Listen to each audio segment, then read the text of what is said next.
The Beginning After the End. Volume 4. Capítulo 79. Enquanto isso, segundo Elijah Knight. Puta merda! O que diabos estava acontecendo? Tudo que fiz foi perder meio dia de aula, e de repente Denton fica pendurado, com a bunda nua, e agora um prédio estava pegando fogo?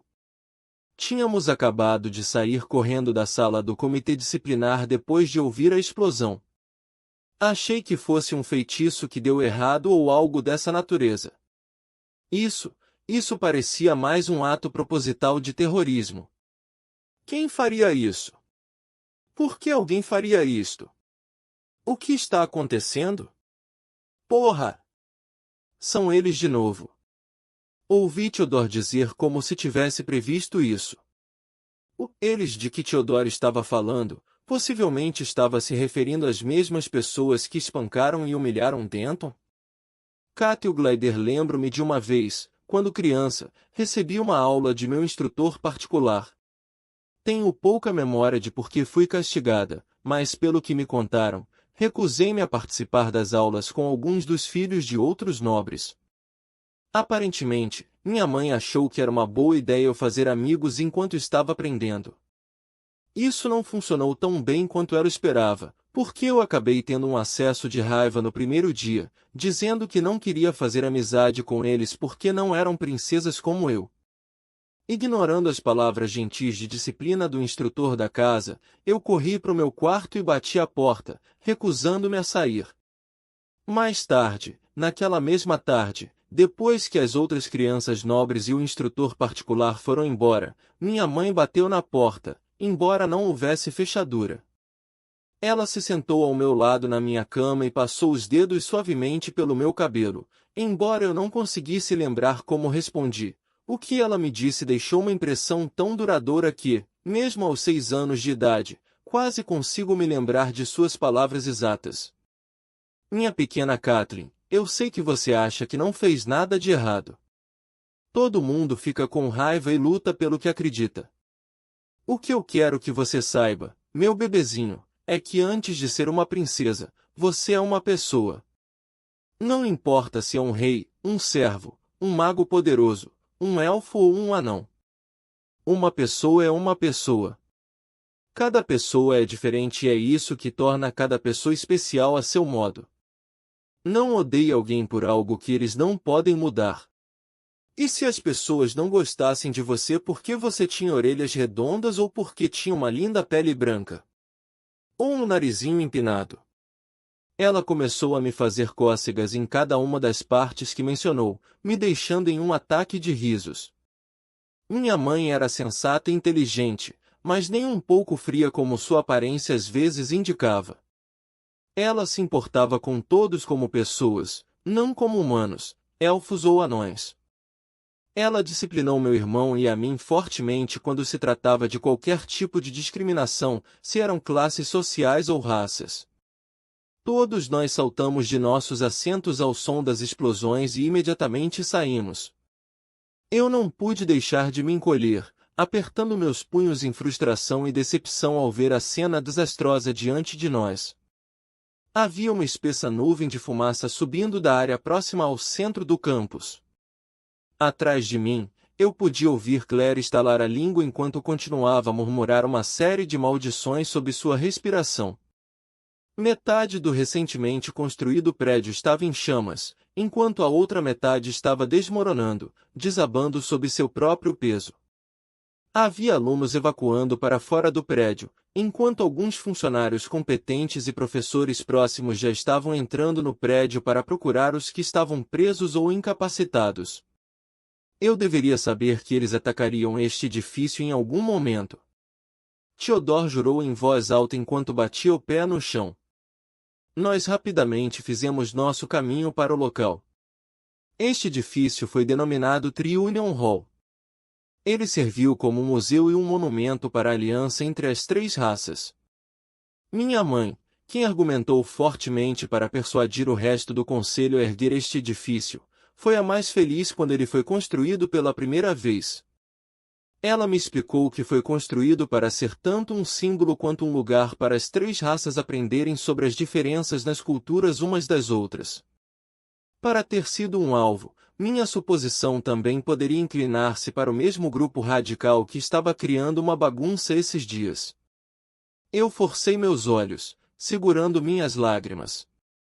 Claire ordenou que Kai fosse alertar o resto dos professores e funcionários. Quando ela ordenou que Feyreat e eu ajudássemos os magos que já estavam lá a apagar o fogo antes que derrubassem todo o prédio, não pude deixar de notar sua expressão mudando de raiva para abatida. Quase tive vontade de me desculpar, como se fosse minha culpa. Doradreia não parecia levar todo esse evento a sério, mas eu poderia dizer que Feyreat não era tão forte emocionalmente. Eu queria que ele soubesse que nem todos os humanos pensam assim, mas de alguma forma as palavras ficaram presas na minha garganta. Nunca fui boa em expressar meus pensamentos como minha mãe, ou Arthur. Enquanto apoiava os professores que entravam no prédio em colapso, avistei o conselho estudantil, sem a presidente, caminhando em direção à cena também.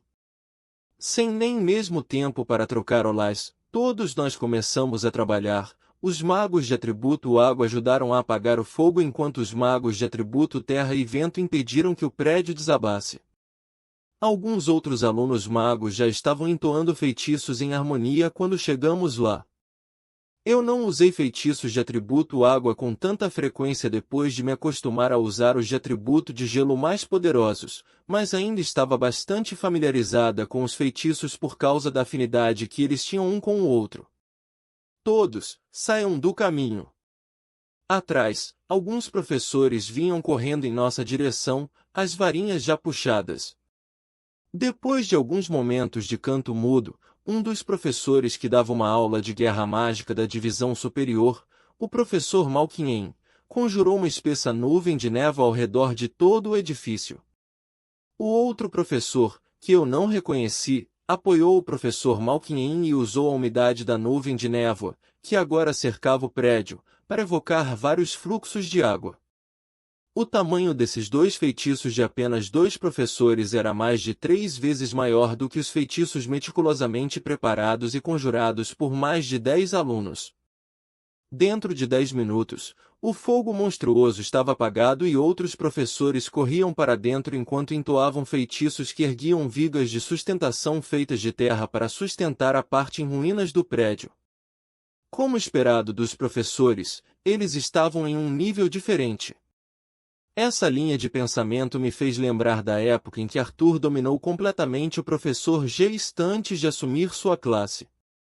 Quão forte era Arthur então? O que ele faria nesta situação? Balançando a cabeça, me repreendi por pensar em Arthur novamente. Por que ele vinha à minha mente com tanta frequência? Eu precisava ficar forte para quando ele voltasse. Ele ia voltar, certo? Começo a cantar novamente quando vejo um grupo de alunos saindo rapidamente da cena. Eu não pensei nada sobre isso no início, até que tive um vislumbre do aluno dentro do grupo. Era Charles Ravenport. Mesmo à distância, eu poderia dizer que ele estava nervosamente olhando ao redor enquanto escapava da cena. Quando seus olhos encontraram os meus, ele rapidamente virou a cabeça e apressou o passo. Antes que eu tivesse a chance de fazer algo, Theodore, que estava ajudando um estudante ferido, o viu também, e sem uma palavra, aumentou seu corpo antes de correr furiosamente em direção a Charles. Ai! Alguém ajude! Inesperadamente, o grupo ao seu redor não fez nada para ajudar Charles, pois ele foi facilmente agarrado pelo colarinho, quase o sufocando. Em vez disso, eles agiram com medo. Mantendo minha varinha pronta, segui meu irmão, que também corria em direção a Theodore e Charles.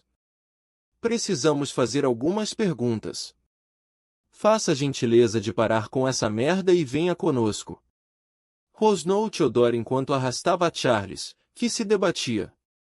Eu geralmente não tolerava os comportamentos precipitados de Theodore, mas desta vez, desculpe-me por esses pensamentos rudes, eu esperava que ele fosse um pouco mais bruto com Charles. Uma pequena parte de mim, uma parte muito pequena, queria descer ao nível deles e usar as mesmas travessuras bárbaras que o grupo radical teve para fazer uma declaração. No entanto, antes que Theodore tivesse a chance de fazer qualquer outra coisa, uma voz nos interrompeu. Qual é o significado disto? Professor Malkinhen latiu enquanto bloqueava o caminho de Theodore. O professor Malkinhen era magro, com uma cabeça calva e um nariz em forma de bico.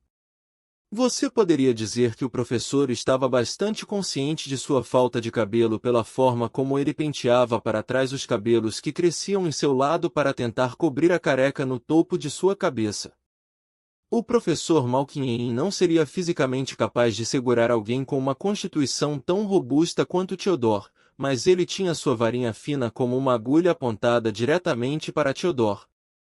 Eu deveria estar perguntando a você a mesma coisa, professor.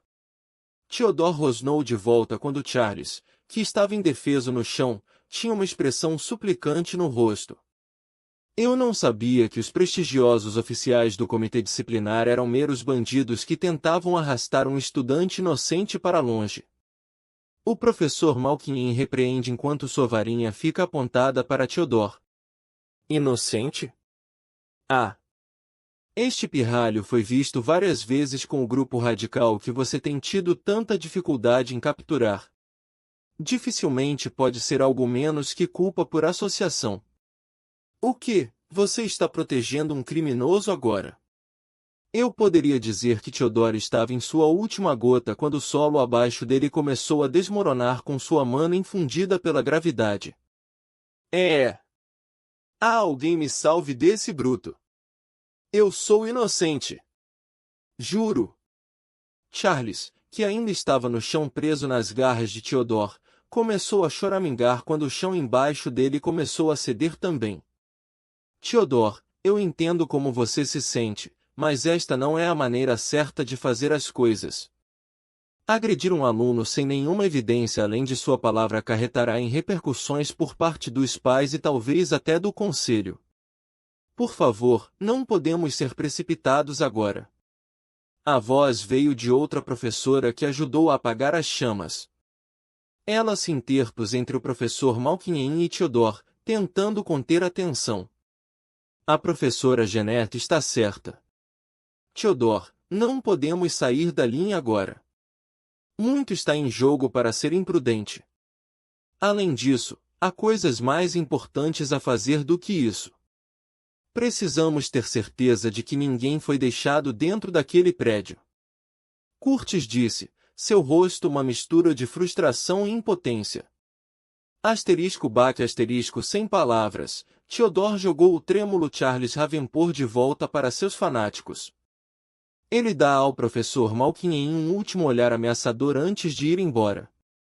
O professor Malkinhen apenas estalou a língua em resposta e caminhou na direção oposta depois de gritar com os alunos que estavam esperando para se dispersar. Mudei meu olhar para Charles Ravenport, que estava sendo levado por seus amigos. Sua franja desgrenhada cobria a maior parte de seu rosto, mas eu juro, eu o vi sorrir.